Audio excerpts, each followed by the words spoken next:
Right, I've printed those parts. I've printed these in 0.2mm layer height. It's some of the old Makerbot stock I had left over.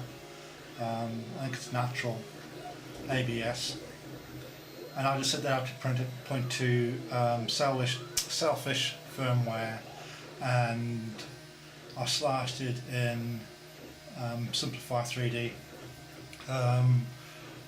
The only thing I had to do when it came out, I think the filament might be a little bit damp, and there were some blobs on the thread, so I just spent literally about 3 minutes just running around, just gently removing some of the coarseness of the thread. Just like you know, when you get a little bit of moisture in there, it sort of puffs up the thread, almost like, I don't know if you've welded, like porosity in a weld. But once I'd done that, a couple of times I've been around it, it seemed to work fine, and it's threaded really well.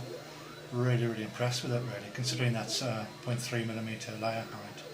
And on Thingiverse, the instructions call for 1.5mm. The only reason why I did it in 0.3 is because that's what I've got set up at the moment that I'm really happy with. So yeah, I didn't really have any problems. I had one go at it. This is what I got.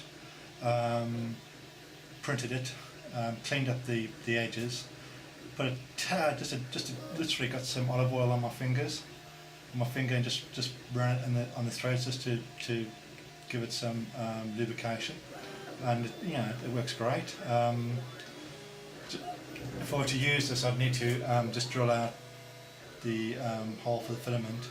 It's a little bit tight, almost goes through, but no, it's really happy with it actually. Really, it's the first sort of threaded part I've printed, so really good exercise from a learning point of view. Right, thanks for watching.